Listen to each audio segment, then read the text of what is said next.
Hi, I'm Ethan. My own brother stood up in a packed courtroom and called me a thief, a liar, and a parasite who stole from our dying father. All of it was a lie, but in that moment, the lie felt more powerful than any truth I could offer. Have you ever been through something like this? A moment where the person you should trust the most becomes your worst enemy. Before I tell you what happened when the judge finally looked at the evidence I brought, that sealed folder that would change everything, leave a comment telling me where you're watching from and subscribe to the channel. Believe me, you won't want to miss what happens when a lifetime of lies finally comes crashing down in a federal courtroom. The main conflict was laid bare right there in that sterile, intimidating room. The air was thick with the scent of old paper and cheap coffee, a stark contrast to the multi-million-dollar estate we were fighting over. On one side was my brother Mark, looking every bit the successful heir in his tailored suit. On the other side was me, feeling like a ghost in my own life story. The fight wasn't just about the sprawling house in that wealthy DC suburb where we grew up. It was about our father's legacy.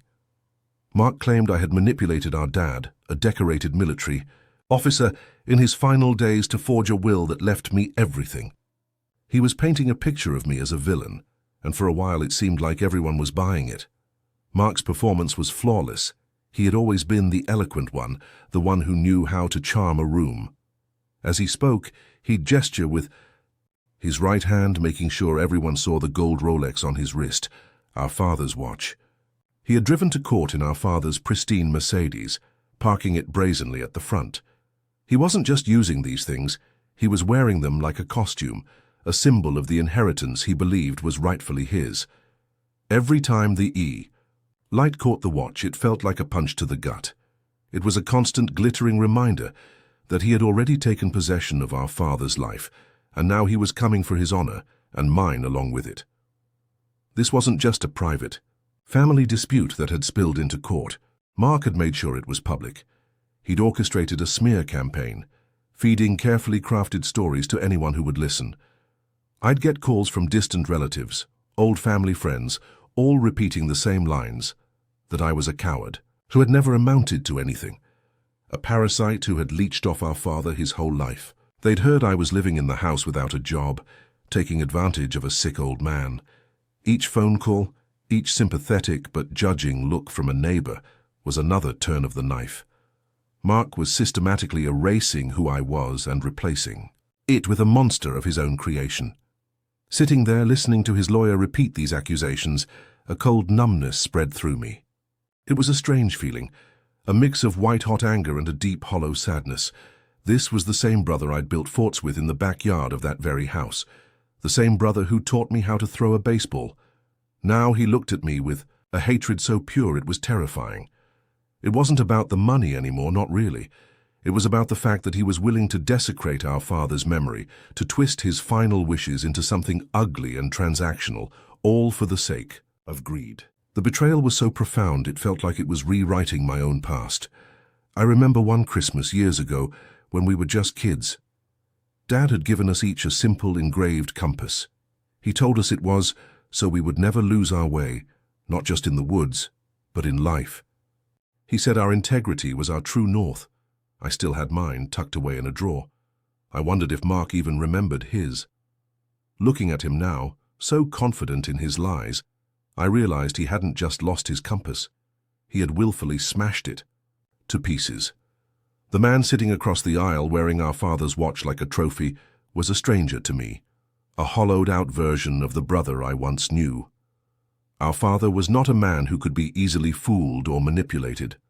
He was a retired colonel, a man who had commanded loyalty and respect through quiet strength and unwavering honor. He saw the world in black and white, duty, integrity, sacrifice. The idea that I, his quiet, reserved son, could have somehow tricked him into signing away his legacy was absurd. He was sharp until the very end. He knew exactly what he was doing, and more importantly, he knew his sons. He knew Mark's hunger for status and wealth, and he knew my silence. He knew the reasons for it, the weight of the promises I was forced to keep. Back in the courtroom, the judge's voice was a low drone, a backdrop to the storm brewing inside me. The lawyers exchanged papers, their movements crisp and practiced, but I couldn't focus on them. My eyes were locked on Mark. He would occasionally glance my way, his expression a mask of contempt and pity. I could feel the weight of everyone's stare, the jury of our family and peers judging me based on the fiction he had so expertly woven. In their eyes, I was the guilty one, the ungrateful son, the quiet one, who must have something to hide. They had no idea how right they were, but not in the way they thought. My lawyer, a good man who believed in me, leaned over and whispered, "Just stay calm, Ethan. We'll get our turn." I nodded, but I was barely listening. My hand rested on the worn leather briefcase in my lap. Inside was a single sealed folder with classified markings. It felt heavier than the entire estate, heavier than all of Mark's lies combined. This wasn't just a legal battle anymore. It was a reckoning. I wasn't there to fight fire with fire. I was there to honor a final promise to my father.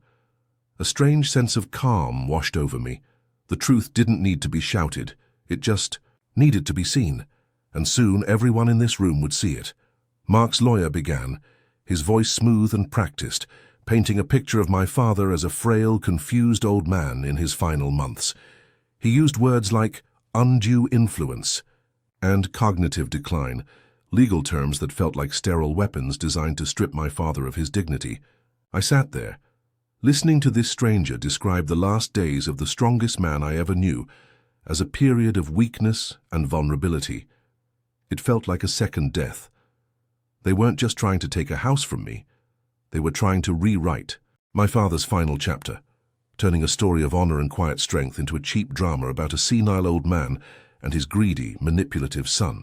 Every word was a calculated lie, and the silence in the room made it feel like gospel. I watched my brother, Mark. He played his part perfectly, the dutiful, grieving son.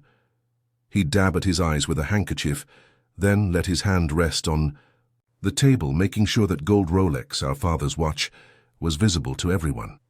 He would sigh at the appropriate moments, shaking his head with a look of profound disappointment aimed directly at me. It was a masterful performance.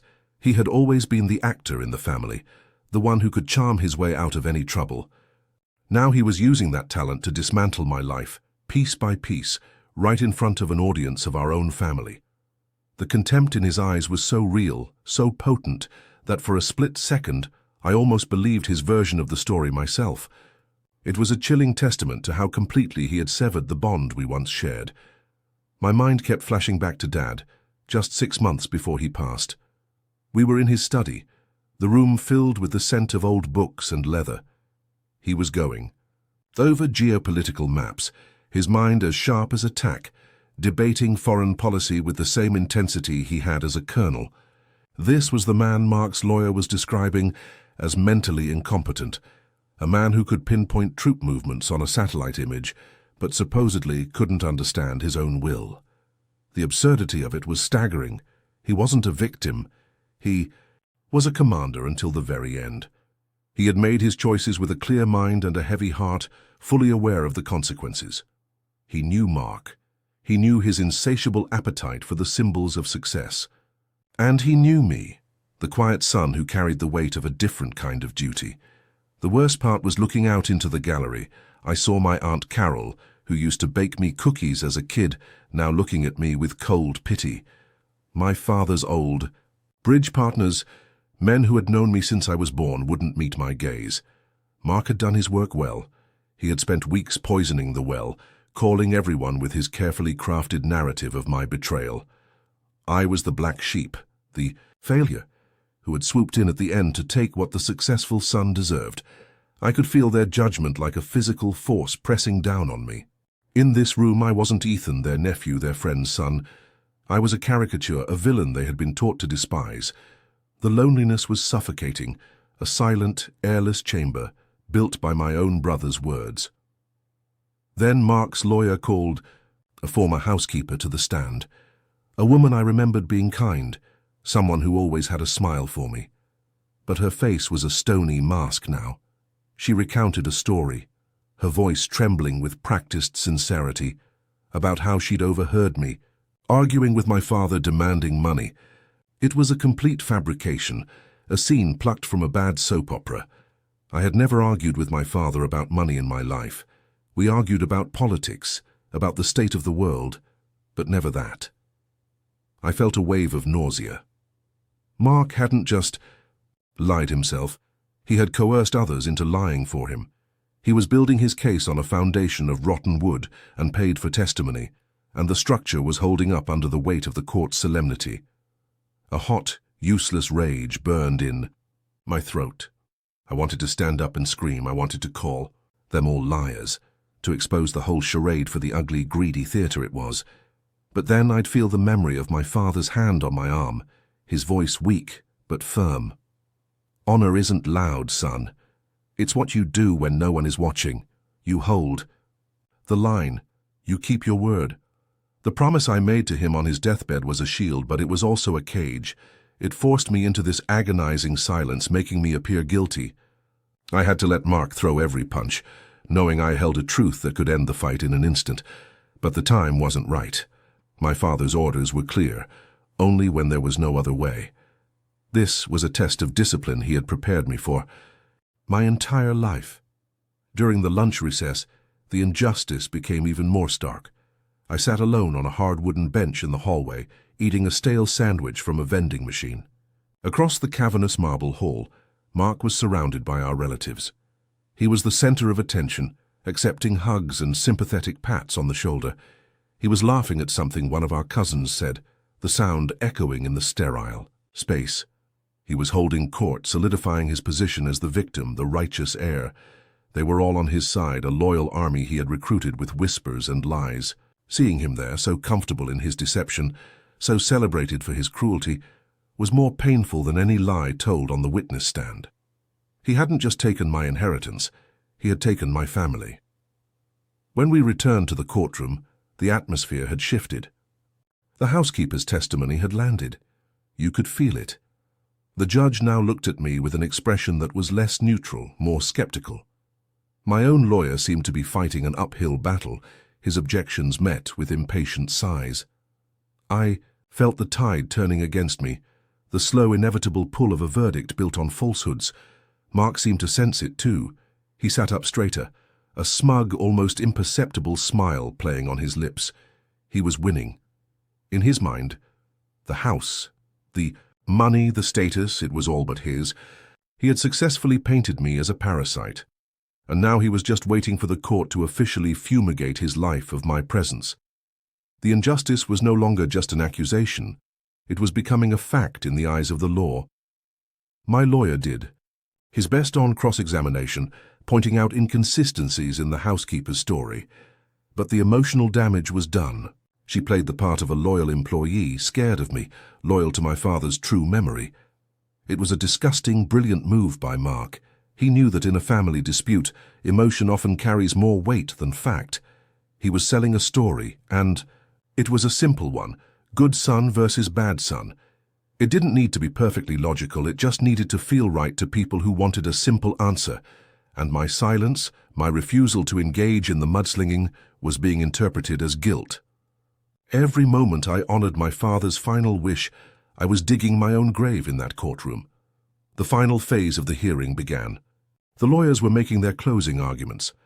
Mark's attorney summed up their case, his voice ringing with conviction as he called me a disgrace to my father's decorated name. He gestured towards Mark, the grieving son who only wanted to protect his father's legacy from a cowardly and conniving brother. Then, in a move that was pure theater, Mark asked the judge if he could speak directly. The judge surprisingly allowed it. Mark stood up, his face a mask of righteous anger and sorrow. He turned not to the judge but to me. His eyes locked onto mine, filled with a venom that I had never seen before, a hatred that seemed to have been simmering for a lifetime. He pointed a finger at me, his hand trembling with either rage or adrenaline. The room fell completely silent. Even the air seemed to hold its breath. "You were always a disappointment," he spat, his voice echoing off the wood-paneled walls. "He gave you everything, and you gave him nothing back. You never served. You lied to our father about who you are, and then you stole this house from him when he was too weak to fight back." The words hit me like physical blows. He wasn't just making a legal argument anymore. This was a public execution. He was stripping me of my name, my honor, and my relationship with my father in front of everyone. The injustice was complete, laid bare for all to see. In that moment I knew this was it. This was the point of no return. This was the moment my father had warned me about. A dead silence fell over the courtroom. It wasn't just quiet. It was a void, a vacuum created by the sheer force of Mark's hatred. His words, "You never served," hung in the air, thick and poisonous, like smoke from an explosion. For a long, stretched-out moment, nobody moved. The judge's hand was frozen halfway to his gavel. The court reporter's fingers hovered over her keyboard. In that silence, I didn't feel broken. I felt a strange, cold calm settle over me. The kind of calm a soldier feels just before the chaos begins. My father had warned me this day might come. He had told me what to do, and Mark, in his blind rage, had just given the final order himself. This was the line. This was the moment where holding back was no longer an option. My brother stood there, chest heaving, his face flushed with a sense of triumph. He had finally said it, the one thing he believed was my greatest shame, and he had done it in the most public way possible. He glanced over at our relatives in the gallery, seeking their approval, their confirmation that he was the rightful heir, the true son. As he lowered his arm, the light from the tall windows caught the gold of our father's Rolex one last time. It gleamed, a little victory beacon on his wrist. He thought he had won. He thought he had delivered the final killing blow that would sever me from our family and our father's legacy forever. He had no idea he had just handed me the weapon to end the entire war. The judge finally broke the spell. His gavel came down with a sharp crack that made everyone jump. "Order!" he boomed, his voice echoing in the suddenly too quiet room. His face was a mask of thunderous disapproval, not at me, but at Mark. "Mr. Harris, you will control yourself, or I will have you removed and held in contempt of this court. Is that understood?" Mark, looking slightly deflated, just nodded and sank back into his chair. Then the judge's hard, impatient eyes turned to me. They weren't sympathetic.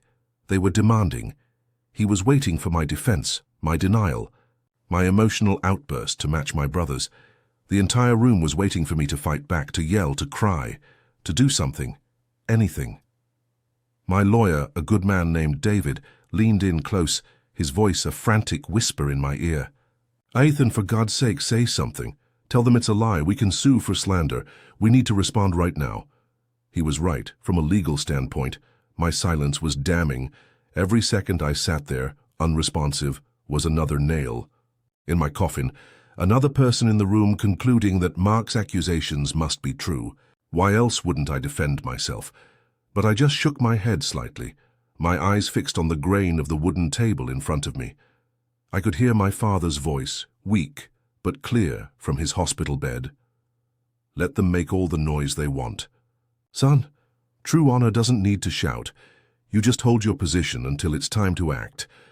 I finally looked up, not at the judge, but directly at my brother. I saw the smug satisfaction in his eyes, the look of a man who had finally vanquished his lifelong rival. But underneath it, I saw something else, a deep, hollow emptiness. He had torched our entire family history, desecrated our father's name, and for what? A house with a big lawn and a car he could show off to his friends. He had traded his soul for symbols. He had won a battle against a ghost he had created in his own mind, because the brother he was fighting against never really existed. And seeing that pathetic, empty victory on his face, a wave of pity washed over me, extinguishing the last embers of my anger. That was the mini turning point. It wasn't about anger anymore. It was about duty. It was time to end this. Slowly, deliberately, I pushed my chair back. The sound of its legs scraping against the polished floor was unnaturally loud, a jarring shriek in the tense silence. Every head in the room snapped towards me. My lawyer grabbed my arm, his face a mixture of confusion and panic. "Ethan, what are you doing? Sit down, let me handle this." He thought I was about to snap, to lunge at my brother or storm out of the courtroom. Mark himself tensed up, a flicker of uncertainty crossing his face for the first time. He had expected words, not action. This wasn't part of his script. For the first time all day, He looked like he wasn't in complete control of the narrative he had so carefully constructed. I placed my hand gently on David's and pushed it away. I gave him a look that I hoped conveyed what I couldn't say. Trust me. Then I stood up to my full height. I didn't look at Mark or my family. I focused only on the judge, who was watching my every move with a sharp, analytical gaze. I took a moment to straighten my suit jacket, a simple, almost mundane gesture that felt incredibly significant. It was a gesture of composure, of discipline. It was what my father would have done. I was not the hysterical, cornered animal Mark had painted me as. I was a son about to carry out his father's last command. The room held its breath, waiting to see what I would do next. My hand went to the worn leather briefcase at my feet. It wasn't a fancy designer brand like the ones Mark's lawyers carried. It was a simple, functional case my father had given me years ago.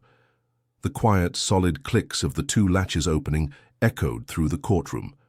Everyone's eyes were glued to that briefcase, as if it held the answer to everything. I reached inside and pulled out a single, thick manila folder. It was sealed with heavy-duty tape, and stamped across the front, in bold red ink, were two words that seemed to suck all the air out of the room. Classified. It wasn't a legal document. It was something else entirely, something from a different world, a world of silence and shadows that had no place in this bright, orderly courtroom. Without a word, I began to walk. My footsteps were measured even.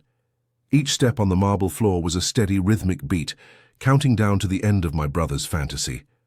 I walked past the lawyers' tables, past the court reporter, my eyes never leaving the judge's bench. I could feel Mark's stare burning into the side of my head. I could sense his confusion turning into a dawning, sickening dread. This wasn't a move he had anticipated. In his world of bluffs and boasts, a silent, irrefutable truth was a foreign concept. He had built his entire case on my perceived weakness, on my silence, and he was about to discover that my silence wasn't empty. It was full. It had been guarding something. I reached the judge's bench. It was raised high, a fortress of dark, polished wood. The judge looked down at me, his expression unreadable, a mixture of stern authority and raw curiosity. I didn't try to speak. I didn't offer any explanation. I simply held out the folder. After a moment's hesitation, he reached down and took it from me. His fingers brushed against the red classified stamp. I met his gaze for a second, holding it, letting him see the exhaustion and the resolve in my eyes. Then I gave a slight, respectful nod, turned around and walked back to my seat. My part was done. I had delivered the message. Now, the truth would have to speak for itself. As I walked back to my seat, the silence in the room was so absolute. It felt like a physical pressure against my ears. Every eye was on me, 100 tiny lasers of judgment and confusion. But for the first time, I didn't feel their weight. I felt light. I had carried that folder, that truth, for so long that setting it down on the judge's bench felt like shedding a lifetime of armor. I sat down, folded my hands on the table, and waited. My lawyer, David, looked at me as if I'd just grown a second head, his mouth slightly agape. Across the aisle, Mark was whispering furiously to his attorney, a smug, dismissive smirk still playing on his lips. He thought it was a trick, a desperate, pathetic bluff. He had no idea what was coming. He still thought this was his game, played by his rules. He was about to learn that some rules are not meant to be broken. The judge stared down at the folder for a long moment, his expression one of pure, unadulterated annoyance.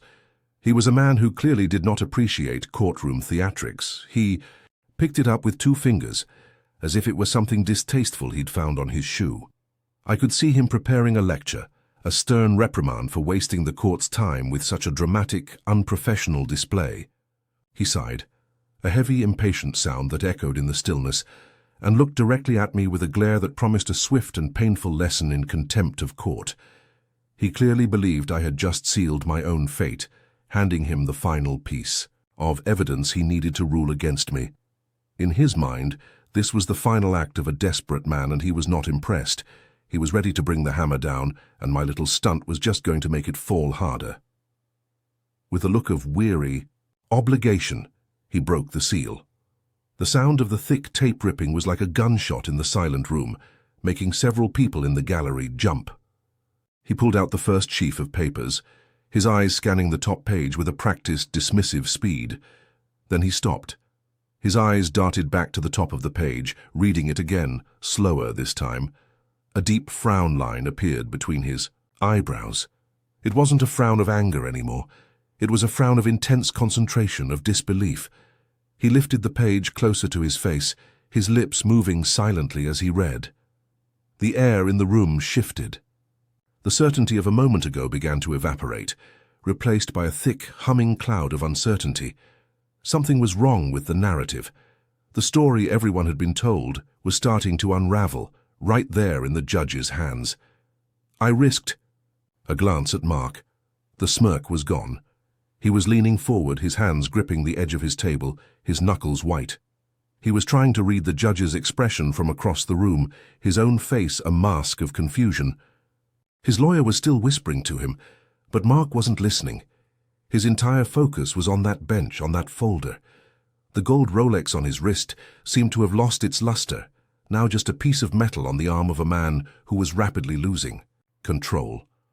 He had built his entire case on a foundation of my perceived weakness and his own fabricated strength. He had controlled every word, every accusation. But this was something new. An unknown variable had been introduced into his perfect equation, and you could see the panic starting to set in as he tried to solve for it. The judge slowly placed the first document down and picked up the next. His transformation was stunning. The bored-irritated bureaucrat was gone, replaced by a man who was now completely, utterly engrossed. His posture had changed. He was sitting bolt upright, his shoulders squared, reading with a focus that felt like it was drawing all the energy in the room towards him. He flipped through several pages, his expression shifting from shock to a kind of grim, quiet respect. He wasn't just reading a legal document anymore. He was reading a history, a life, that had been deliberately hidden. At one point he looked up from the papers, not at me, but over my head, towards the American flag that stood in the corner of the courtroom. It was a brief, almost imperceptible glance, but it said everything. He understood. Then he found my father's letter, tucked at the very back of the file. It was handwritten on my father's personal stationery, the familiar, strong script, a stark contrast to the typed government forms. The judge read it slowly, his face softening for just a moment. I knew what it said. It spoke of a father's pride in one son's silent sacrifice and his profound, soul-crushing disappointment in the other's loud, empty ambition. It was a final testament, not just about who should get the house, but about what our father truly valued. Honor, not wealth, duty, not status. When he finished the letter, the judge's face hardened again, but this time the cold fury in his eyes wasn't directed at me. He lifted his head and stared directly across the courtroom. He looked at my brother Mark, and it was a look of pure, unadulterated contempt. That single glance from the judge was the blow that finally shattered Mark's composure. It was a look that stripped away all his lies, his tailored suit, his stolen watch, and left him exposed for what he was, a greedy, dishonorable man. The color drained from his face. I could see a fine sheen of sweat break out on his forehead. He looked from the judge to me, his eyes wide with a dawning, sickening horror. The trap he had so carefully set for me had just snapped shut on him. He opened his mouth to say something, perhaps to his lawyer, perhaps to the judge, but no sound came out. He was a performer who had forgotten his lines, standing on a stage that was collapsing beneath his feet. The power in the room had not just shifted. It had reversed with the force of a tidal wave, and he was being dragged under. The judge carefully placed my father's letter back into the folder and closed it. The quiet thud of the cardboard flap hitting the folder was a sound of finality. He didn't slam it. He didn't need to. He took a deep breath, his eyes scanning the courtroom, looking at my aunt, at my father's old friends, at the faces of the people who had so readily believed my brother's lies. He wasn't a judge in a simple probate case anymore. He was now the guardian of a secret that was far more important than any family fortune. He was the custodian of my father's honor and my hidden truth. The room remained completely still, everyone waiting for the verdict they thought was coming. But they were all about to learn that this was no longer about a will. It was about to become a federal matter. Without taking his eyes off Mark, the judge reached for a small black button on the side of his console, hidden from the view of the rest of the room. He pressed it. Nothing happened for a second, and then a small discreet red light began to glow on his desk. His voice, when he finally spoke, was low, calm, and carried an authority that chilled the air. It wasn't the voice of a civil court judge. It was the voice of a man giving an order that would not be questioned. He spoke into a small microphone I hadn't noticed before. "Marshals to my courtroom, immediately." The words were quiet, but they landed like thunderclaps, each one a hammer blow against my brother's carefully constructed world. This was it, the point of no return. A moment later, the heavy oak doors at the back of the courtroom swung open. 2 United States Marshals stepped inside. They weren't the usual courthouse security. These were federal officers, their presence immediately changing the entire dynamic of the room. They were tall, imposing figures in dark suits, their faces impassive, their eyes constantly scanning. They moved with a quiet efficiency that spoke of serious business. The judge pointed a single finger towards the doors. "Seal this courtroom," he commanded, his voice ringing with absolute authority. "No one enters. No one leaves. This is now a matter of national security." The marshals nodded, and one of them turned and locked the heavy doors with a loud, definitive thunk. We were all sealed inside the room, trapped with a truth that was about to explode. The judge's voice cut through the thick, suffocating silence. It was no longer the weary, impatient tone of a civil servant dealing with a family squabble. It was cold, hard, and resonant, with an authority that seemed to come from a much higher place. "For the record," he began, his eyes sweeping over every single person in the room, lingering for a moment on my stunned relatives, "the documents presented to me by Mr. Ethan Harris are not part of this probate hearing. They are, in fact, declassified. Records from the Department of Defense and a signed, authenticated final letter from the late Colonel Harris. Due to the sensitive nature of their contents, this proceeding is now subject to federal oversight. What was said in this room today, particularly the accusations made by Mr. Mark Harris, has severe implications that go far beyond the distribution of property." The word severe hung in the air, a promise and a threat, all in one. The small town drama of a family inheritance dispute had just collided with the weight of the federal government. He picked up the first document, a thick piece of cardstock with an official seal. "I am not at liberty to disclose the full nature of these records," the judge stated, his voice a low, serious rumble. "However, to correct the egregious and slanderous public record created here today, I will read a few selected, declassified citations." He cleared his throat and began to read. The words that followed were a language my family had never heard from me. "For extraordinary heroism, under extreme enemy fire, deep behind hostile lines, displaying a level of courage and silent professionalism that directly saved the lives of his entire unit." He read on, detailing dates and operations in vague, sanitized terms that still painted a brutal, vivid picture. With every word, he was dismantling the caricature Mark had built of me, the coward, the parasite, the failure, and replacing it with a truth so far beyond their comprehension that they could only sit there, mouths agape, in stunned, absolute silence. I watched my brother, Mark. The transformation was horrifying. As the judge read, the color drained from Mark's face, leaving it a pasty, sickly gray. His confident, smug posture collapsed inward, as if his very skeleton could no longer support the weight of his lies. He began to tremble, a slight tremor at first, then a violent, uncontrollable shaking that rattled the heavy oak table in front. Far of him, his lawyer tried to put a hand on his shoulder to whisper something, but Mark flinched away as if he'd been burned.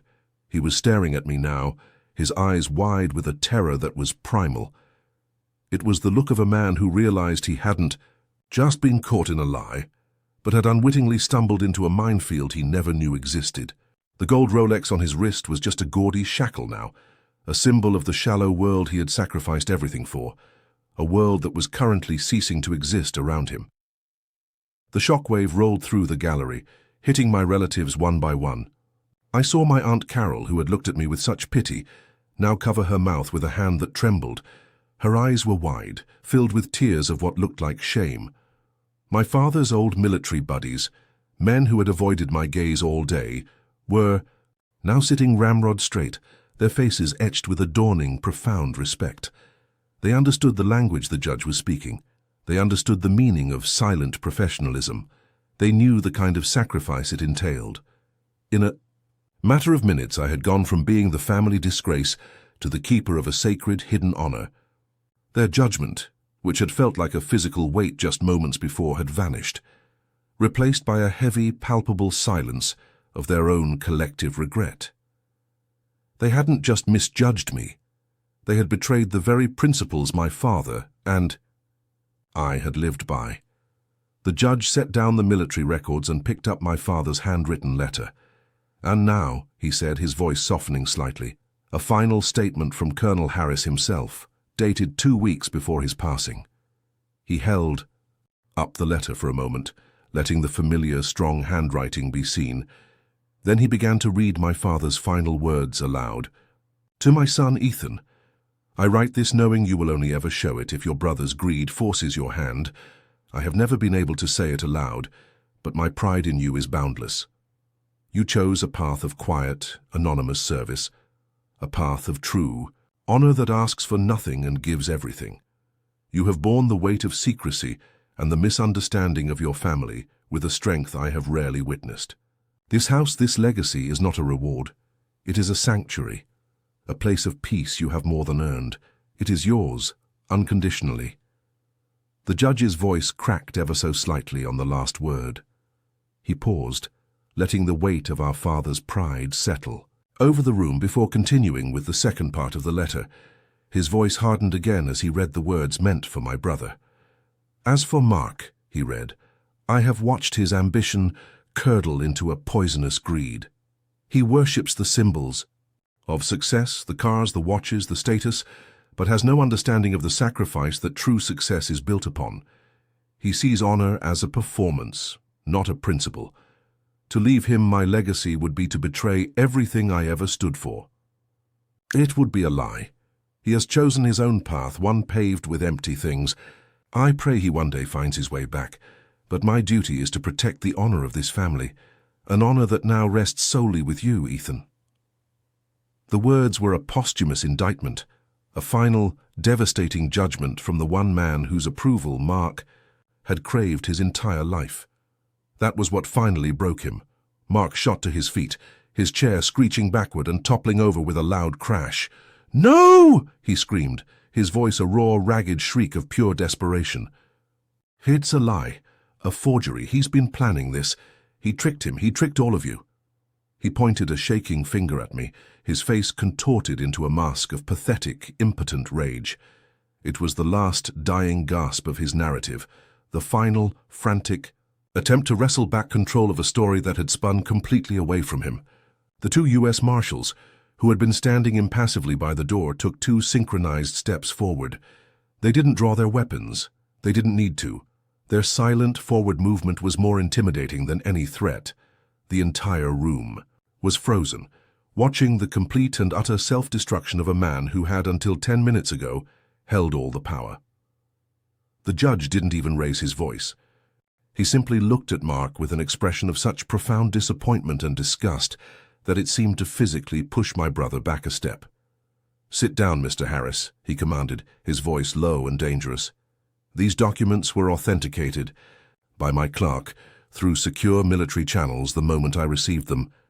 They are real. Your father's letter is real. And your testimony, as well as that of your paid witness, is perjury. Your public accusations against a decorated, active duty, special operations soldier constitute a serious federal offense. You have not only slandered your brother and dishonored your father, but you have recklessly endangered national security. This is no longer a family matter. This is a criminal one." Every word was a nail being hammered into the lid of Mark's coffin. He sank back into his chair, not sitting but collapsing, a puppet with its strings cut. The judge's gavel came down. not with a crack, but with a solid, definitive thud that seemed to shake the very foundations of the room. "In the matter of the Harris estate," he declared, his voice ringing with finality, "this court dismisses the plaintiff's claim in its entirety. The last will and testament of Colonel Harris is hereby upheld. The estate, in full, is awarded to Mr. Ethan Harris." It was over. The fight for the house was done, but the judge wasn't finished. He held up the folder, a silent testament to the deeper truths that had been unearthed. He looked at the marshals, then at my brother. The air grew thick with a new kind of dread, a sense that the scales of justice were only just beginning to balance, and that the price for Mark's lies would be far higher than a piece of real estate. The room was silent, waiting for the other shoe to drop. Furthermore, the judge continued, his gaze fixed on my brother, based on the evidence of perjury and the potential violation of federal law regarding the unauthorized disclosure of a covert operative status, I am referring this entire case to the U.S. Attorney's Office for immediate criminal investigation. He then nodded to the two marshals. "Take Mr. Mark Harris into custody." It was an order, not a request. Time seemed to slow down as the two imposing figures moved towards Mark's table. My brother just sat there, his mouth hanging open, his mind seemingly unable to process what was happening. He looked at his lawyer, at our relatives, at me, his eyes pleading for someone to stop this, to rewind the clock to a time when he was still in control. But no one moved. No one spoke. He had sown the wind, and now, in the cold, sterile quiet of a federal courtroom, he was reaping the whirlwind. The sound of the handcuffs was shockingly loud, a sharp, metallic click-clack that echoed in the dead silence of the room. It was the sound of a life being irrevocably broken. The marshals were professional, efficient. They pulled Mark to his feet, his body limp with shock, and cuffed his hands behind his back. As they did, his arm was twisted at an angle, and the gold Rolex, our father's watch, slid down his wrist, glinting one last time under the fluorescent lights. It looked absurd now, a cheap, meaningless trinket on a man who had just lost everything that mattered. They began to lead him away. He didn't struggle, he didn't speak. He just walked like a man in a trance. As he passed my table, he finally looked at me, his eyes empty of hatred, empty of everything except a vast, hollow, and devastating understanding. I had won, but watching my brother being led away in handcuffs, I felt no triumph. Only the cold, heavy weight of a victory that felt exactly like a loss. After the marshals led Mark through the heavy doors, a thick, suffocating silence descended on the courtroom. It was broken only by the sound of my Aunt Carol sobbing quietly into her hands. The judge looked down at me, his face no longer hard, but etched with a deep, weary respect. "Mr. Harris," he said, his voice now just the voice of a man, not a symbol of the law, "you are free to go. The court will be in touch. Regarding the final probate paperwork, I am sorry for your loss." He meant my father, but I knew he also meant my brother. I just nodded, unable to speak. I gathered my simple briefcase, stood up, and walked out of that courtroom without looking back at the family who had judged me. There were no triumphant words, no final glares. There was only the hollow echo of my footsteps on the marble floor and the profound, bone-deep exhaustion of a war I never wanted to fight. The legal fallout for Mark was swift and brutal. It turned out that publicly outing a special operations soldier, even by mistake, is something the federal government takes very, very seriously. He was charged with perjury, but that was the least of it. The U.S. Attorney's Office added charges related to violating national security protocols. The housekeeper who had lied on the stand for him was also charged with perjury. She took a plea deal almost immediately, her testimony against my brother becoming just another nail in his coffin. Mark's high-powered lawyers, who had been so smug and confident, were suddenly out of their depth, dealing with federal prosecutors who didn't care about family drama or multi-million-dollar estates. His tailored suits and fancy car meant nothing in the face of federal prison time. His world, built on image and status, had completely crumbled. The first time I walked back into the house, it felt different. The air was no longer thick with tension and grief. The silence wasn't heavy anymore, it was calm. I walked through the rooms, my hand trailing along the back of my father's favorite armchair, touching the frame of a family photo from a time before the bitterness set in. This wasn't a prize I had won. It was a responsibility I had inherited. For months it had been a fortress to defend. Now it was just a home again. A quiet place where I could finally unpack not just my bags, but the heavy, invisible gear I had been carrying for years. I went into the kitchen, made myself a simple cup of coffee and sat at the table, watching the sun set through the window. For the first time in a very long time, I felt like I could breathe. The phone calls started the next day, apologies mostly. Stuttering, shame-filled calls from cousins and old family friends who had been so quick to believe Mark's lies. The first was from my Aunt Carol. She was crying so hard I could barely understand her. "Ethan, I'm so sorry. We had no idea. We should have known. Your father." I listened quietly, letting her pour it all out. I didn't yell. I didn't tell her how much her doubt had hurt.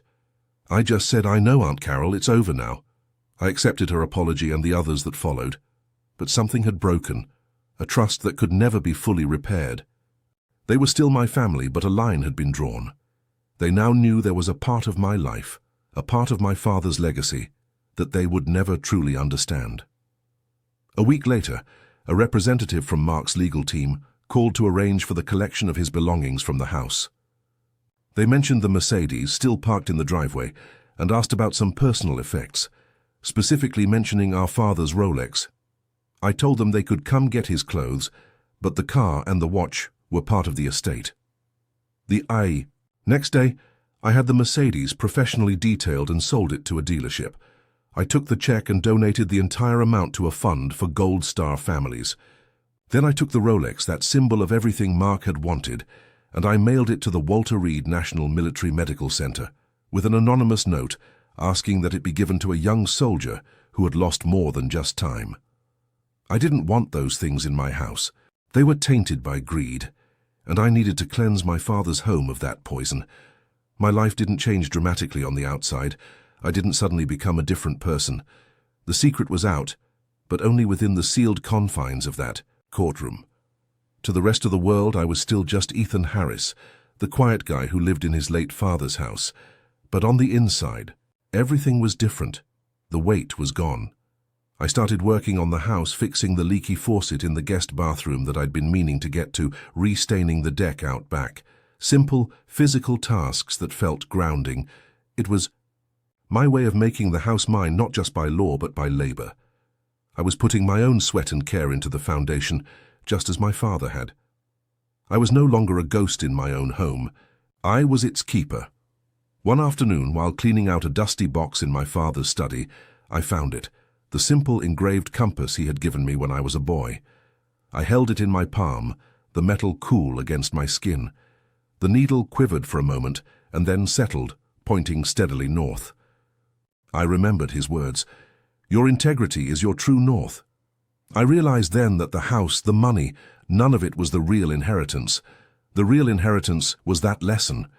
It was the quiet strength he had instilled in me, the ability to hold my position, to stay true to my own compass even when the whole world was trying to tell me I was lost. That compass was worth more than any Rolex, more than any mansion. It was the one thing my brother had lost and I had managed to hold on to. I heard through my lawyer that Mark eventually took a plea deal. He avoided the most serious national security charges, but he was convicted of felony perjury and fraud. He was sentenced to 3 years in a federal minimum security prison. He lost his license to practice law, his reputation, and every cent he had spent fighting me.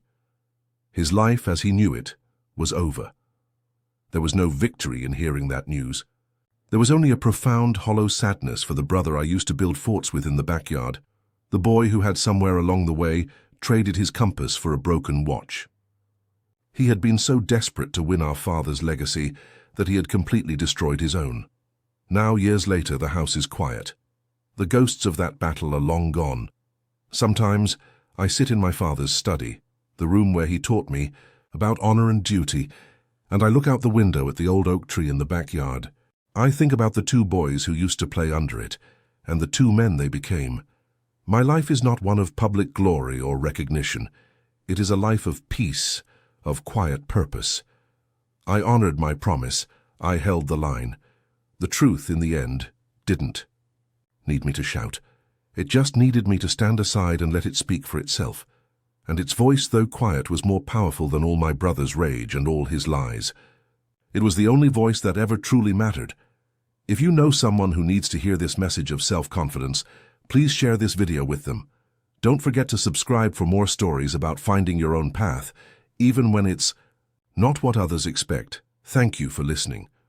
Looking back on it all, I realized the most important battles we fight aren't in a courtroom, and they aren't against other people. The real war is the one that happens inside you, in the quiet. Moments when you have to choose what kind of person you're going to be. It's easy to get loud when you feel wronged, to meet anger with more anger. But true strength, the kind my father tried to teach me, isn't about having the loudest voice. It's about having a quiet conviction, a moral compass inside you that holds steady even when the world is spinning out of control. It's about knowing your own truth so deeply that you don't need to scream it from the rooftops, you just have to live it. We all think about what we're going to leave behind one day. My brother thought our father's legacy was something you could wear on your wrist or park in the driveway. He thought it was a dollar amount in a bank account, but he was wrong.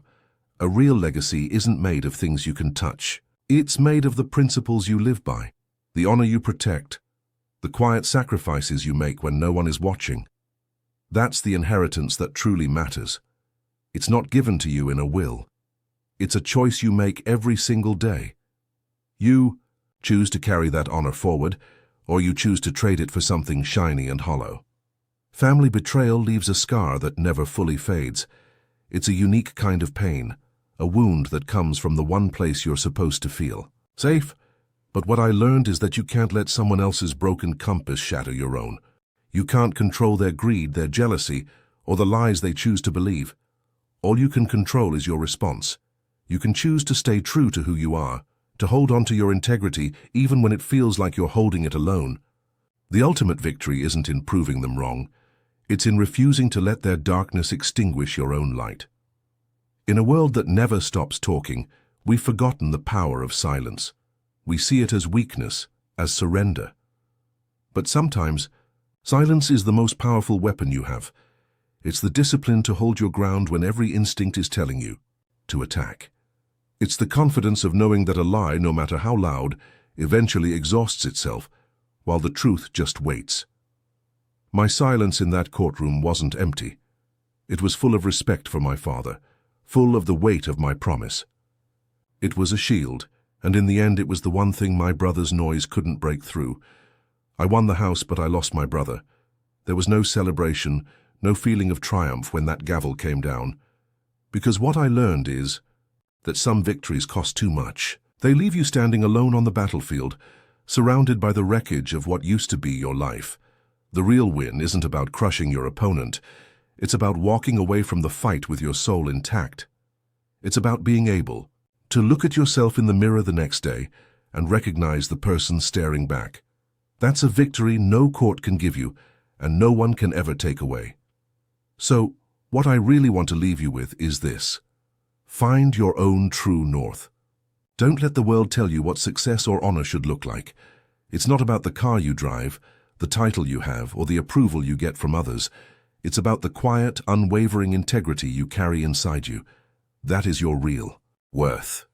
It's the one thing that will guide you through the darkest storms and the most painful betrayals. Your character is the story you are writing every single day, and you are its only author. Make it a story you're proud to tell.